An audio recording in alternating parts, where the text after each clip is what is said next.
نشے کی بیماری اور اس کے جو علاج کا سسٹم ہے اس کو تھوڑا سمجھنے کی ضرورت ہے کہ جو ہمارے نظریات ہیں جن کے تحت ہم گھروں میں زندگی گزار رہے ہوتے ہیں، یا جو ہمارے نظریات ہیں جن کے تحت ہم آرگنائزیشنز میں زندگی گزار رہے ہوتے ہیں، یا سوسائٹی میں زندگی گزار رہے ہوتے ہیں، یا جو بیوروکریسی ہے اس میں جس سسٹم کے تحت ہم زندگی گزار رہے ہوتے ہیں، یا جوڈیشری میں اگر ہم ہیں تو وہاں جس قسم کی زندگی ہوتی ہے، یا فورسز میں جس کی زندگی ہوتی ہے، تو جن نظریات کے تحت وہاں ہم زندگی گزار رہے ہوتے ہیں ان نظریات کی وجہ سے تکلیف پیدا ہوتی ہے، رنجش پیدا ہوتی ہے، غصہ پیدا ہوتا ہے، غم پیدا ہوتا ہے، شیم پیدا ہوتی ہے. یعنی جن نظریات کے ساتھ ہم معاشرے میں، گھر میں، فورسز میں، اعلیٰ ترین جگہوں پہ زندگی گزار رہے ہوتے ہیں، تو جن نظریات کے تحت، پرانے فرسودہ نظریات کے تحت ہم زندگی گزار رہے ہوتے ہیں، جہاں ہم ایک دوسرے کے ساتھ ڈیمانڈز کر رہے ہوتے ہیں کہ بیٹا تم نے اول آنا ہے، یا جہاں بیوی ڈیمانڈ کر رہی ہوتی ہے کہ مجھے زیور چاہیے، یا کوئی نہ کوئی ایسی کانفلکٹس گھروں میں ہوتے ہیں جہاں ایک دوسرے بندے کی مجبوریوں کو نہیں سمجھا جاتا اور اس کو پریس کیا جاتا ہے، جس کے نتیجے میں رنجش پیدا ہوتی ہے، ڈپریشن پیدا ہوتی ہے، غصہ پیدا ہوتا ہے. اور جب یہ چیزیں پیدا ہوتی ہیں تو امکان ہے کہ قریب ترین جو چیز پڑتی ہے وہ نشہ ہے. خواتین کے لیے قریب ترین چیز جو پڑتی ہے وہ ٹرینکلائزر ہے، جو کہ اکثر خواتین کے پرس میں پایا جاتا ہے کہ جب ایسی رنجش، تکلیف، کو پریشانی، انگزائٹی ہوئی تو ایک گولی آدھی یا پوری وہ کھا لی اور اس سے اپنے نروس سسٹم کو تھوڑا سا ڈاؤن کر لیا کہ انگزائٹی فیل نہ ہو. اور مردوں کو جو قریب ترین چیز پڑتی ہے وہ امیر مردوں کو الکوہل قریب ترین چیز پڑتی ہے اور غریب مردوں کو چرس قریب ترین پڑتی ہے. تو اس چیز کو وہ لے کے اپنی پریشانی کو، انگزائٹی کو دور کرتے ہیں. لیکن جب کوئی بندہ نشہ کرتا ہے تو اس کا مطلب یہ نہیں ہے کہ اس کو نشے کی بیماری ہے. نشے کی بیماری کا تعلق جین سے ہے،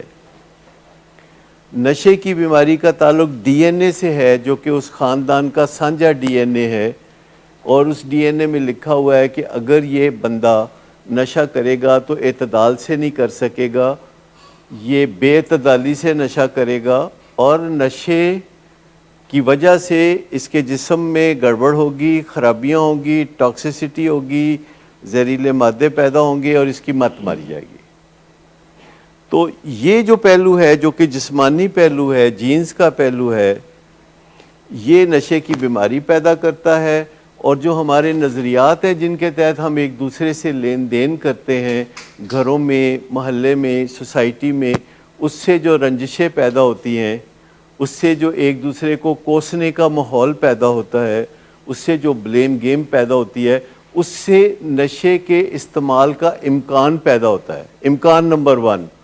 کہ ہمارے سب کے نظریات سے رنجش پیدا ہوگی، غصہ پیدا ہوگا. امکان نمبر 1 کہ ہم نشہ کریں گے. امکان نمبر 2 کہ اگر ہماری جینز خاص ہیں، اس میں ڈی این اے میں یہ کوڈ لکھا ہوا ہے کہ یہ بندہ اگر نشہ کرے گا تو مس مینج کرے گا جسم میں نشے کو. جہاں بھی موڈ اور مزاج کی خرابی ہوگی تو ضروری بھی نہیں کہ نشے کی طرف ہی جائے، وہ تبلیغی جماعت کی طرف جا سکتا ہے، وہ سوشل ورک کی طرف جا سکتا ہے، وہ اوور ایٹنگ کی طرف جا سکتا ہے، وہ ورکاہولزم کی طرف جا سکتا ہے، اور یہ سب نشے ہیں. تو جو بندہ نظریاتی طور پر تکلیف اٹھاتا ہے، دوسرے لوگوں سے ٹکراؤ پیدا ہوتا ہے، تو ضروری نہیں کہ وہ نشہ کرے. وہ زیادہ عبادت گزار ہو کے اپنے آپ کو ٹھنڈا رکھ سکتا ہے، وہ سوشل ورک کر کے ٹھنڈا رکھ سکتا ہے، وہ تبلیغی جماعت میں چلا جائے، وہ مزاروں پہ جا کے بیٹھ کے تو وہاں سے مفت کھانے کھائے تو اس کو مزہ آئے گا. لیکن ایک چوائس یہ ہے کہ وہ نشہ بھی کر سکتا ہے. جو سگریٹ ہوتا ہے عام طور پر ینگسٹرز کے لیے، 9ویں 10ویں جماعت والوں کے لیے، اور سگریٹ کے بعد چرس ہو سکتا ہے اور پھر آگے کام بڑھتا رہتا ہے. اس کو ہم ڈیزیز کانسیپٹ کہتے ہیں، جس کا ایک حصہ جسم میں ہوتا ہے اور ایک حصہ نظریات میں ہے، کہ ہمارے نظریات، مثال کے طور پر اگر ہم اپنے ادارے میں یا اپنے گھر میں یا اپنی سوسائٹی میں مقابلے بازی کا رجحان پیدا کرتے ہیں، کمپیٹیٹیونیس، تو اس سے فرسٹریشن جنم لے سکتی ہے، کیونکہ جیتنے والے کم اور ہارنے والے زیادہ ہوں گے۔ اگر ہم ہر ایک کو کہتے ہیں کہ تم اپنی کیپیسٹی میں اپنے اندر جو پوٹینشل رکھتے ہو اس کو نکھارو اور تم ابھرو اپنے اندر سے، اور ہم پرسنل ایکسیلنس کی بات کرتے ہیں، اور اس طرح دیگر بھی کئی نظریات ہیں جن کے بارے میں ہم اپنا رویہ بدل لیں، کہ ہمیں عادت ہے کہ لوگ بہت ہم سے متاثر ہوں، ہمیں ایک ریس لگی ہوئی ہے کہ کسی طرح لوگ ہماری عزت کر دیں، اس کے لیے ہم اچھی گاڑی رکھ لیتے ہیں یا اچھا گھر بنا لیتے ہیں، اس کے لیے ہم کوئی ایسا کام کرنا چاہتے ہیں کہ لوگ مجبور ہو جائیں ہماری عزت کرنے پہ، اور الٹیمیٹلی اس ریس میں ہم تھک جاتے ہیں، لیکن لوگ عزت کرنے پہ آمادہ نہیں ہوتے۔ لوگ کہیں نہ کہیں کچھ نہ کچھ نکال لیتے ہیں، آپ کے خوبصورت گھر کو دیکھ کے کہیں گے کہ ضرور کوئی کرپٹ آدمی ہوگا، آپ کی BMW کو دیکھ کے کوئی باتیں کرے گا، کہیں نہ کہیں آپ کی ترقی کو دیکھ کے کہے گا کہ یہ ضرور کوئی 2 نمبر آدمی ہے، تو اس طرح کی کوئی بات کرے گا۔ لیکن اگر آپ کے اندر یہ نظریہ پروان چڑھے کہ آپ نے اپنی عزت خود کرنی ہے، جو کام آسانی سے آپ خود کر سکتے ہیں، سارے زمانے کے پیچھے ہاتھ دھو کے کیوں پڑ جاتے ہیں کہ تم میری عزت کرو، تو سب سے پہلے تو اپنی عزت آپ کرنا سیکھیں، کہ آپ کے اندر سے آواز آئے کہ تم اچھے آدمی ہو، یہ مسلسل آواز آئے کہ تم اچھے آدمی ہو، کیونکہ اپنے اندر سے آواز بڑی مشکل سے آتی ہے، کیونکہ بندے کو پتہ ہوتا ہے میں جو کچھ کرتا ہوں۔ دوسرے لوگ ذرا آسانی سے ہماری عزت کر لیتے ہیں جہاں موقع لگے، کہ ان کو پتہ نہیں ہوتا ہمارے بارے میں زیادہ، لیکن اگر ہم چمکتی چیز ہیں تو وہ اسے سونا سمجھنے لگتے ہیں۔ آپ دیکھتے ہیں سیاستدانوں کو، عوام کا ایک بڑا طبقہ کچھ سیاستدانوں کو بہت اونچے درجے کا ریگارڈ دیتا ہے،